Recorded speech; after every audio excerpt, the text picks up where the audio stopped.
Okay, we're on location here again. We're What do we outside. got here, Pete? Well, actually, I'm a little bit embarrassed. Like this is my yard. Like this is you see all the weeds. Some unique things growing here. Yeah, it's not all that good.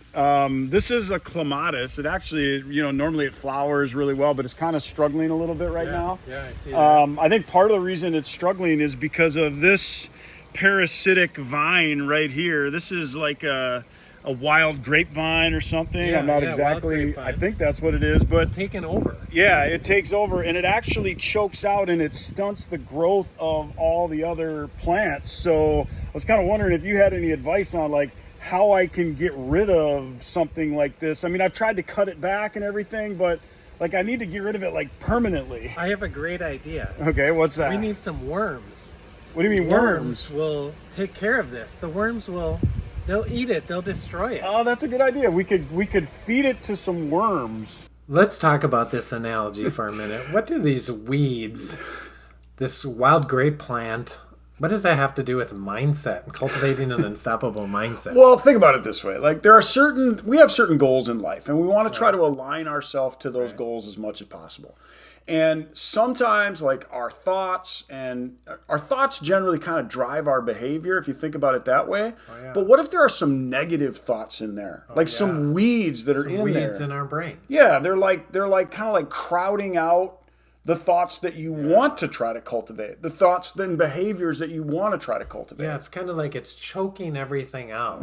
Yeah. So because it's choking everything out, the things that we want to grow are really great thoughts over time are not going to be able to grow. Yeah, and we want to try to get rid of those thoughts that are choking our good thoughts out, I guess is one way of saying it. So what about the worms? What's up with the worms? Worms could eat plants, but worms could also eat the weeds. If you trained the worms how to eat the weeds, you'd get rid of the weeds, and then you'd have your healthy plants. You'd have a nice flourishing garden. You get a lot of productivity. I get it. So we need a super worm, and actually that's the strategy we're going to introduce in this unit is a super worm that helps you get rid of some of that negative talk. Yeah. And so a little bit more about that later. Yeah, later on. But for right now, let's really get into what we mean when we say your thoughts kind of become who you are. Perfect. All right, so here we are in our first, I guess I'd call this a real module or something. Yeah, our first one, we're going to actually introduce an official tool as part of this around mindset. And this is a really important tool. Very I think, important. In fact, we put it in the beginning for a reason. Like this is probably the one thing you have to cultivate if you're going to really grow as a leader. Yeah, it's going to impact your mindset for life. Yeah. And sometimes when I think about like the idea of mindset, I go back to that old Earl Nightingale, who's this kind of like philosopher from the early part of the 20th century, like from the 1950s. He's got a great YouTube video. Yeah, I think he's got a lot out there. And one of them is about how you think and how your thoughts affect who you become. It's really, really powerful. Yeah, and here's the thing about it. Like I always kind of thought that was a weird statement, a little bit. It's like you become what you think about. You become what you think about. And so I thought, well, how does that work? Like, is there an actual like mechanism? Like, so does that mean that if I just think about something, I can become that thing? Like, what does that mean? And then I kind of remember the quote, and I'm sure you've heard a quote like this. I know there's different versions of it floating around online, but it's like something like, be careful of your thoughts because your thoughts will become your words, and be careful of your words because your words will become your actions, and be careful of your actions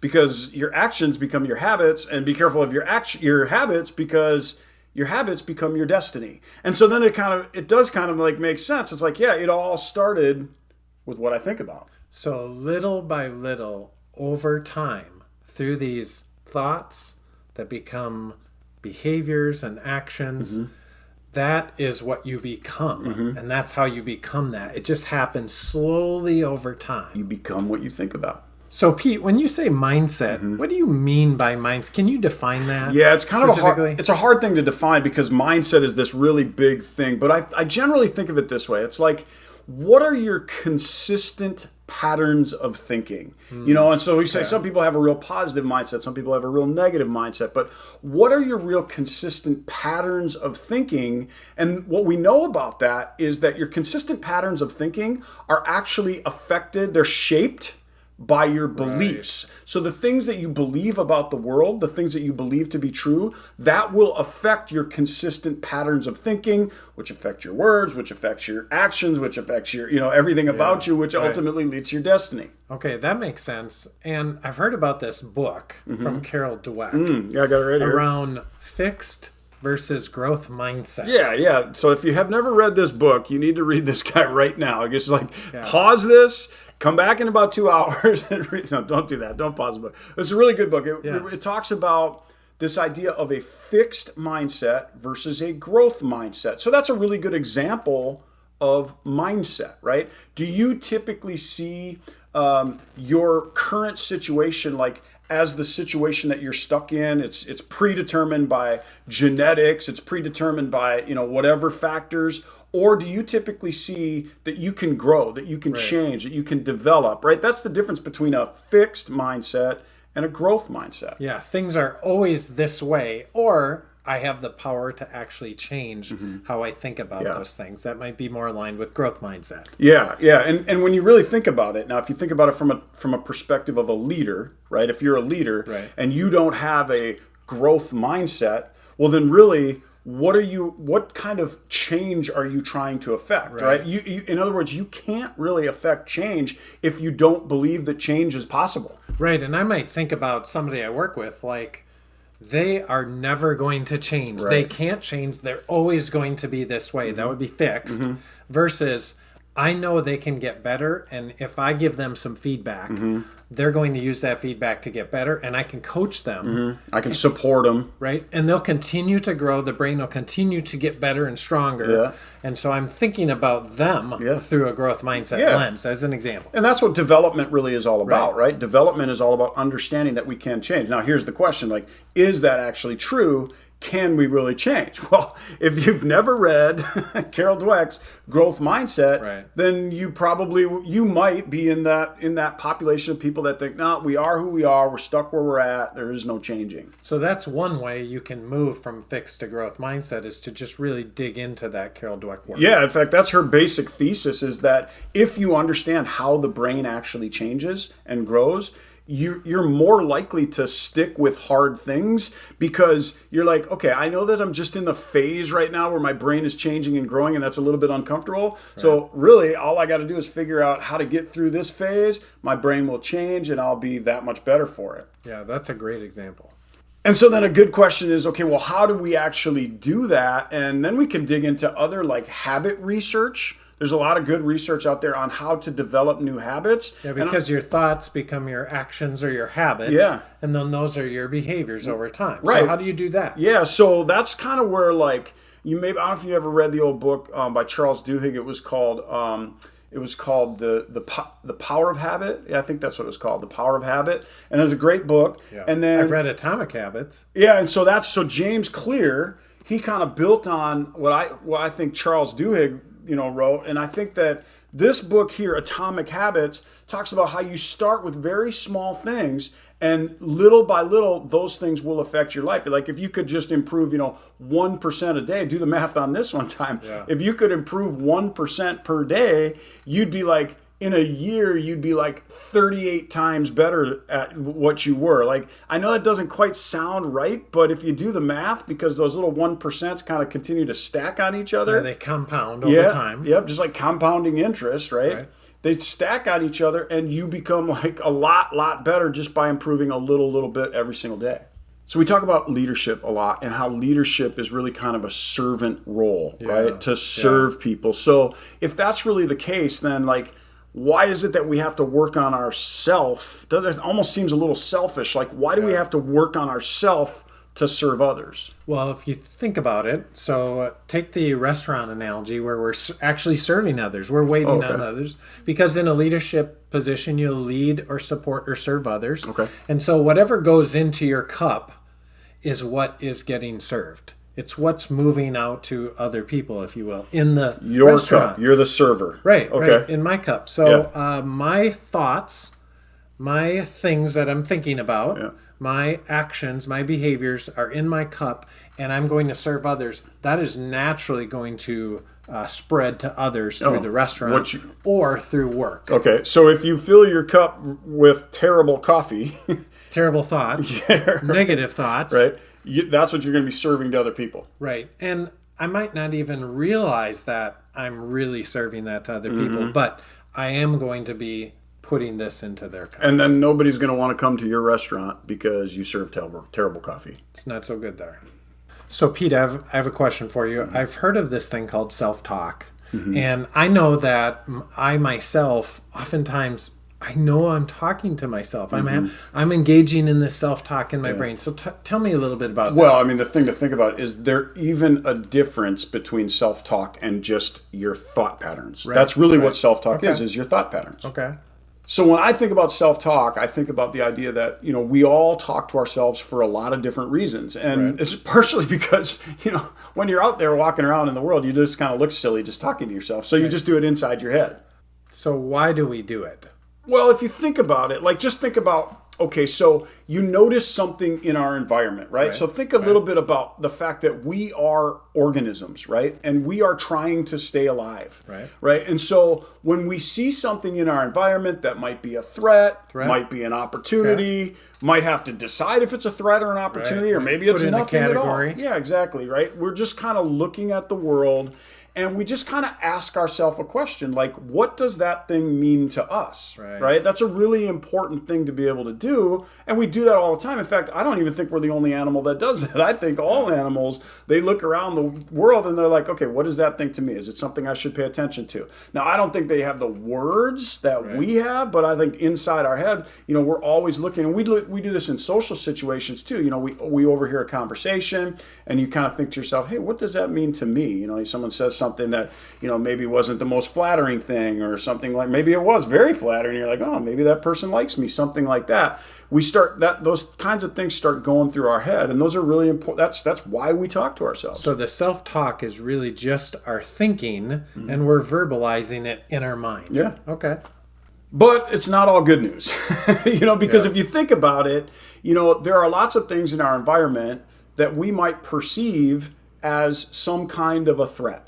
Right? Something, maybe it's something someone said to us, or maybe it is like an actual creature out there with big claws and sharp teeth or something like that. And we say to ourselves, oh no, we better look out for this thing. Right. It's unsafe. So then that might be negative self-talk. Yeah. And I think that a lot of us do this a lot. And in fact, I think it's been shown in research that we tend to talk to ourselves in negative ways. And that's got a purpose too. The purpose of that is to keep us safe. Oh, yeah, that makes sense to me. Because if you're trying to talk yourself out of doing something, your brain might use a negative version of that to try to prevent you from feeling threatened. Yeah, exactly. It's like don't go near that cliff over there, right? Yeah. And so you talk yourself out. It's like that could be really dangerous. Don't speak up in this meeting because that might cause some shaming or some blaming, and that fear.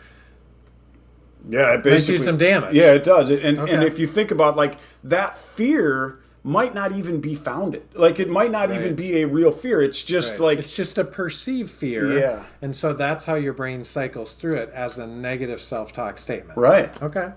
And then from a leadership perspective, I sometimes think about the fact that sometimes our negative self-talk, especially stuff that isn't really true, it gets in our way.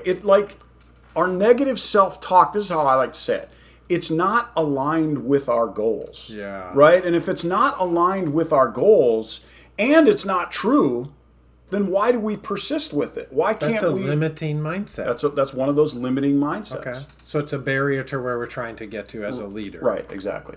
So another question I have is, okay, so we have this negative talk going on. Is that, can we change that? Is it possible to do something different? No, man, it's not possible. Oh, okay. I guess we're done. No, of course it's possible, or we wouldn't be making this video, you dummy. Of course, yeah. I shouldn't call you a dummy. You might start calling yourself a dummy. I shouldn't do that. Your negative talk came out loud. Yeah, that was maybe I was thinking I was the dummy or something like that. But anyway, the point is this. Yeah, absolutely you can change it. There's a I kind of think of it as a 4-step process, and that's what we're going to be teaching about That's our tool. That's our tool. That's our 15-minute framework. Okay. And so you can start the clock.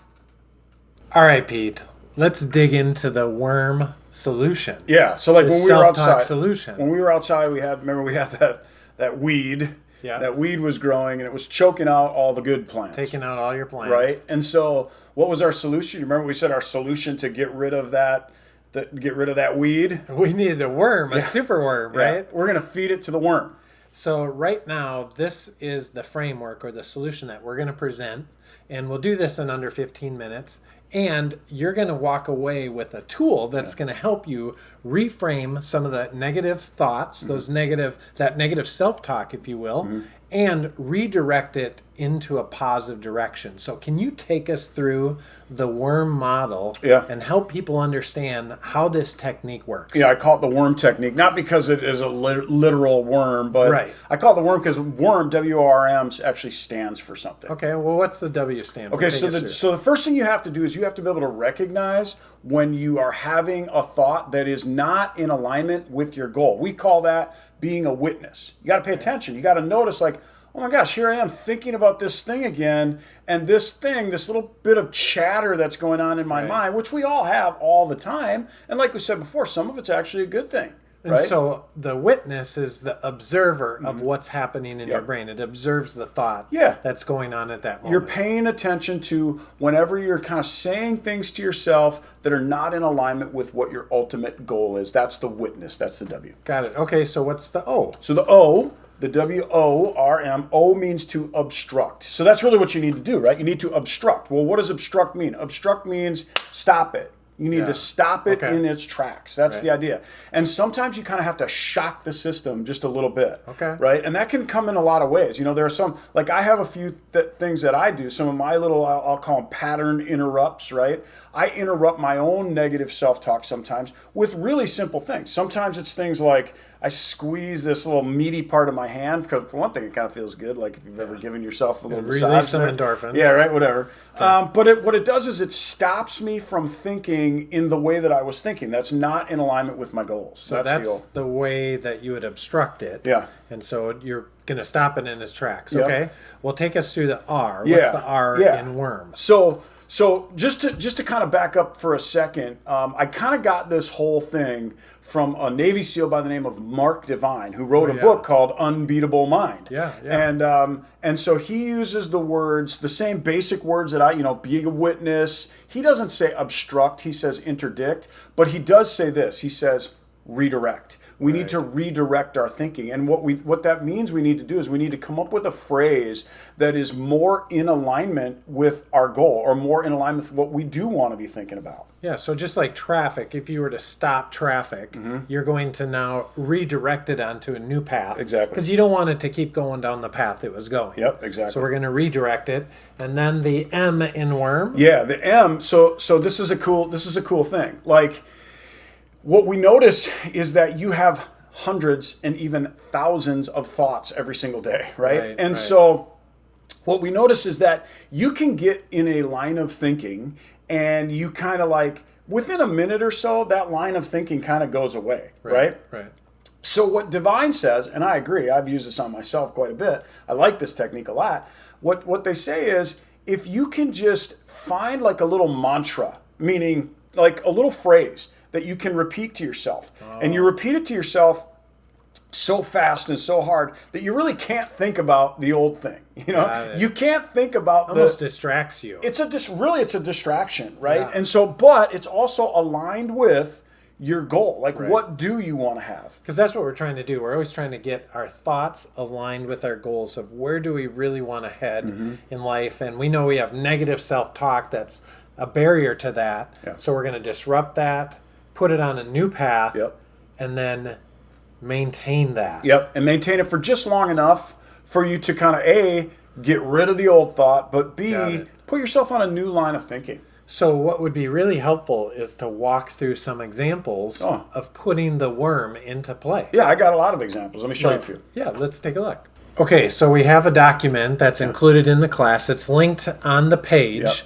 And it has a whole bunch of examples of how you can use worms. So can you take us through a few examples? Yeah, so just to kind of keep this in mind, like there's a lot of, like we talked about this before, is that mindset are like patterns of thinking. And there are a lot of people that have the same basic patterns of negative mindsets from time to time, right? Good. Even myself and you probably too. Probably 8 to 10 kind of negative thoughts that kind of creep up and pop into my head at They're times. pretty consistent among all people, among all cultures, among everybody, right? Doesn't matter if you're man, woman, wherever you're from in the world. These are kind of the same basic things that keep coming up again and again, at least in my experience.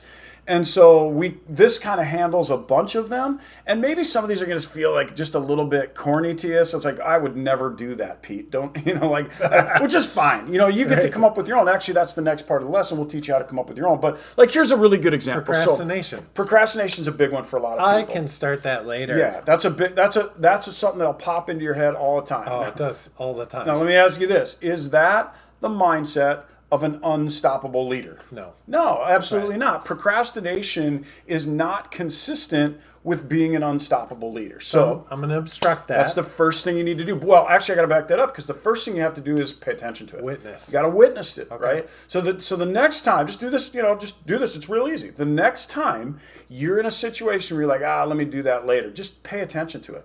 Right. And, I will say this, maybe the first time you do this might not be that easy, right? Or the second time, the third time. You might miss it. You might forget about it. You might miss it. You might forget about it. But if you're thinking about this and you're thinking about the worm strategy, that's going to help you remember to witness your own thoughts, and especially those negative ones. Yeah, and you might actually get tired of it. Like the fifth time you do it, you might be like, oh, there's that stupid worm. There's that stupid procrastination thing again. You might even become more self-aware of the number of negative self-talk thoughts you're having. And you're going to feel terrible about it. Yeah. But here's the thing. Don't feel terrible about it, because that's everybody. Everybody has it. We're all human. Yeah. So just be like, oh, there's that silly chatter again. There's that mindset creeping up again. Who cares? It's not that big a deal. But what we're going to do right now is we're just going to try to deal with it a little bit. So, number one, procrastination. Okay. So you've witnessed it. Yeah. Now we're going to obstruct it.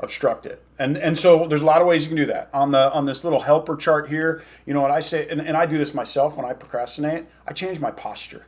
When I'm procrastinating, if I'm sitting on the couch and I know I need to get something done, I'm like, I can do that later.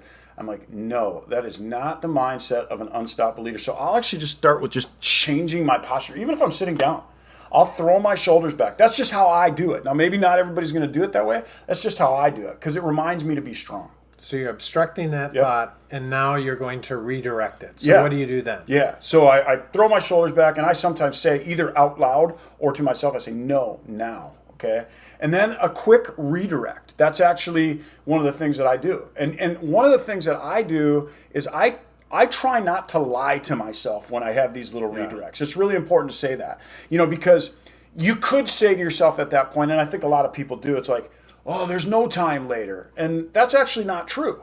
So then you're lying to yourself, and your brain says, no, you're lying to yourself. There's plenty of time. Yeah. I like to phrase it like this. It is true that there's time later, but there's also time right now. Right. And that's my redirect. And I'll say that to myself all the time. When I'm procrastinating and I say to myself, oh, I'll get to that later, I say, you know what? There is time later, but there's also time right now.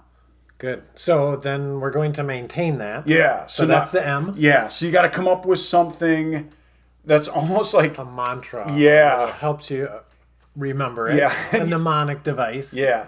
And it has to be, like, this is my opinion, this helps, because think about it, in the heat of the battle, in the heat of any battle, sometimes your emotional brain will override your intelligent brain. Always. Which is a weird thing, but it does happen. Yeah, exactly. Okay. And so it's helpful to think about this ahead of time, and then have an easy to remember phrase that's almost maybe even kind of fun or funny, or like a little song. Silly. Yeah.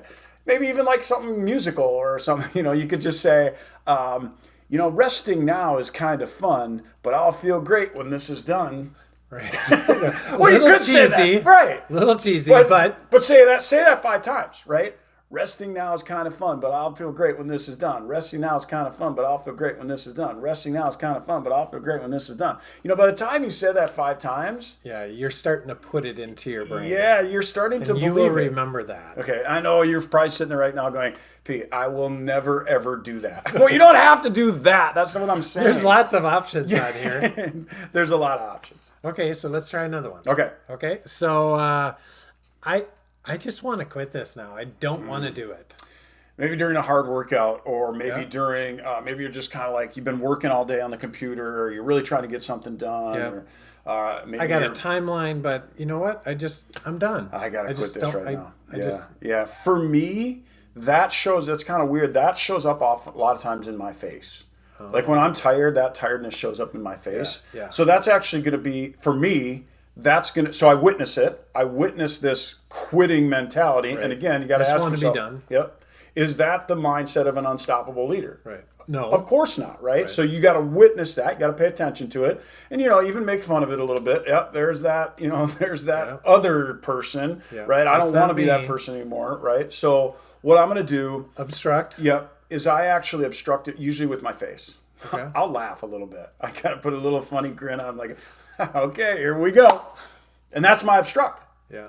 It's like You're kind of leaning into it. I'm then, leaning into right? it. Yep. I'm like, okay, here we go. Yeah. And what that does is in a sense, it kind of like it's you've seen those little cartoons with like the devil and the angel, it's like, okay, I'm gonna fight the devil right now. Like I'm gonna fight. Like here we go. Whose You wanna side go? are you on right Yeah, now? exactly. Okay. You wanna go? Let's go. All right, here we go. Right? And so that's the obstruct. That's the stop. The obstruct for me is change the face, relax a little bit, and say, okay, here we go. And so now redirect. Yeah, so now you got to redirect. And when we say redirect on this one, again, I like to start with what's true. And in this case, it's like, yeah, maybe my body does need a break right now. Yeah. Then that is probably actually true. It's good to build some breaks in while you're working. And you should do that anyway, right? Right. But maybe my body does need a break right now. But here's the other thing. I can use this challenge to grow. There's my redirect. Oh, okay. I'm being challenged right now, and I can use this challenge to grow. Okay. Right? So yeah, maybe my body does need a break, but I can use this challenge to grow. And so then you maintain it by saying what? Yeah, What's your so mantra? this one actually does come from Mark Divine, that Navy SEAL I was talking about before. all right. He actually, I'm pretty sure this is in his book, Unbeatable Mind, or maybe I just heard him say it on a podcast or something. But he says this, he says, looking good, feeling good, ought to be in Hollywood. There you go. I'm going to remember that one. Looking good, feeling good, ought to be in Hollywood. Hollywood. Imagine if you're out running. If you're out jogging, you get Yeah. into that rhythm and you're just like, looking good, feeling good, ought to be in Hollywood. Looking good, feeling good, ought to be in Hollywood. By the time... Is that why the military uses a lot of those chants? Are they, when they're running and they're trying to keep going, and a lot of them are songs, maybe they're a little bit of a redirect of, I want to quit. I want to stop this now. Trying to keep their mind They're off trying it. to obstruct it, redirect it, and then maintain that redirect with a little mantra or little phrase. Yeah, I don't know that for sure, but that would make sense, right? Yeah, or the it's same just a thing with thought I any had like right now. work song, Right. If you think about like the old mining songs or the old Railroad songs. Yeah, all that kind of stuff. What are they doing? They're working hard all day long. And eventually like that gets really tedious. And so instead of saying I want to quit, you're just like, I'm just paying attention to this song and I don't need to quit right and now. that just gets me through it. Okay. Should we do another one? Yeah, let's do another one while we're here. Okay, I want to say something, but I don't want to look stupid. I have personally thought this many times at work. Yeah. And so I know that I have had that negative thought because I'm thinking about how am I being perceived by others? How do I look toward others? So I have this negative thought about that's most important to me. I'm not going to say something. Yeah, that's actually that's a super common one. Yeah. It's really common in the workplace because we all have been in that situation where there's some authority speaking and they're speaking like an authority, right? And so when they're the authority and you're at that point, you're supposed to be the one listening. Yeah. But you have a question about it. And you think to yourself, because you have this insecurity, right? About, boy, what if they find out I'm an imposter? Or what if this thing that I'm thinking is really stupid? Or whatever, Or right? what if I'm shamed for speaking up? Yeah, what I have some fear. You imagine the worst may happen if you speak up, right? Right. Okay, so I want to obstruct that. you got to obstruct it. And for me, this has been my actual process. This has been what I've actually done to sort of develop this more of a leader mentality in meetings where I maybe wasn't the most qualified person in the room. Right. And I would this is for me, again, it's a body posture thing. I lean in just a little bit, but now I'm going to make focused eye contact on the person that is speaking. And I'm going to do that until I have their attention, which, believe it or not, research shows doesn't take you that long. Yeah, because they'll notice that you're looking, and then that creates an opportunity, I'm guessing, to create a redirect, right? So what's the redirect? Yeah, so for me, the redirect is to, I'm going to say in my mind, again, I'm going to say something rude, or I'm sorry, I'm going to say something true, which is something like, I know that some people think it's rude to interrupt, right? But in this case, it's worth it. It's okay to ask a question. Yeah, so you're reframing it. It's actually not rude. Yeah. It's actually okay. Yeah, it's okay we to want ask to a create question. clarity. Yeah, we just want to be clear about this, Okay. right? So it's okay for me to ask a question. So that's my redirect. You're redirecting that thought. It can be rude to interrupt somebody, but it's also okay to ask a question. Right, because ideally you want to create clarity. You want to make sure people understand. Yep. So you're just trying to interject at that moment, and you have something that you think will benefit the group. Exactly. And it gives you the courage to kind of break through that. So how do you maintain that redirect thought? Yeah, so just keep in mind, like at some point you're going to get the opportunity to speak. So that redirect may come immediately, and then so that redirect's going to come, and then your opportunity may come right after that. But Or it might come a minute later. You might have to wait a little bit. Okay, right? so you got to maintain that thought. That's right, because you don't want to give up that power, that internal feeling of power, right? That internal feeling of being unstoppable. So you just say something like this. You just say, I need to speak up now for the good of the group. You just repeat that to yourself. I need to That's speak your up now for the mantra. good of the group. I need to speak up now for the good of the group. And when I say for the good of the group, I mean that authentically, right? Because if I'm thinking of it, maybe everybody's thinking of it. Or if I'm thinking of something that everybody else hasn't thought of, maybe the thing that I'm about to say is going to be really helpful for the group. Or if it's a question for you, it helps get that out there. And maybe that is or isn't a question for others. But either way, it just kind of exposes that there's some lack of clarity or something that needs to be fixed and clarified. Yeah. Okay, well, those are three really great examples, I think. And I have I've had some of those negative thoughts myself. And so that's really helpful to me. There's a whole bunch of other suggestions and strategies on here for other common negative thoughts. Yeah. So, and of course, these aren't the only ones. Right. And that's why we've actually created a worksheet. Right. So we have these examples, so plenty more that are available. And then what we're asking you to do, and what we know will be really helpful, is for you to just record your own on the template. You're going to record your own thoughts and how you witness them, how you obstruct them, how you redirect them, and then how you maintain that redirect. And we want you to share that back on the community page under the wins category. And that benefit of doing that will be that other people are going to get to see how you're doing it, and collectively we're going to get a lot better at this. And that is the power of community. So we pulled up a copy of the blank one so you can see what that looks like. So there's this is a Word document. You can take it, you can expand it, make your own copy. And then again, don't forget to upload this under the community page on the Wins tab. Share it with others, and we will all benefit from each other's brilliance. Okay, so to wrap up this whole session. Yeah, we've done a whole lot of talking. Right. We delivered a 15-minute framework that's going to help you really get a hold of your mindset and just kind of develop that unstoppable mindset. So let's just kind of talk about what we talked about here. Yeah, so we worked through, the first thing was that analogy about the worm and using the worm to remove the weeds from the garden, which are really representative of some of those negative thoughts that you can have. Yeah, and those negative thoughts, we kind of say, well, why is that important? Well, it's important because you become what you think about. Right. And that's not just a platitude. That's not just a thing people say. I mean, we know that's true. We think about things. Those make us say things. Those things that we say, actions, our behaviors. So there's a direct line between what you think about and kind of how you end up in this life. And that's actually what having an unstoppable mindset really is all about. And then we got into what is the definition of an unstoppable mindset. Yeah, and just remember that we said that a mindset really is just kind of a pattern of thinking. It's the way that we habitually, as part of our habits, right? Habitually, it's how we habitually think about things, right? And we even talked about the example of a growth mindset versus a fixed mindset. There are people that their mindset is kind of a growth mindset. Like, yeah, things can change, things can develop, we can get better at things. And then there are people that are kind of the opposite. They're like, yeah, I'm not so sure.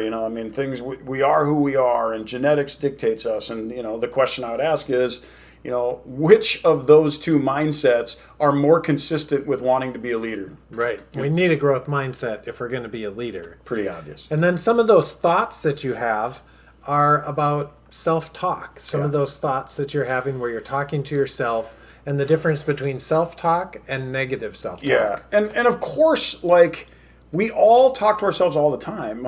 It's almost, I don't know if it's, I think it actually might be almost impossible not to talk to yourself a little bit. And it's totally normal. Sometimes I've heard that people wonder, is talking to yourself normal? Yeah. And having those, maybe talking out loud's a little bit different, but I do talking it, I do it too.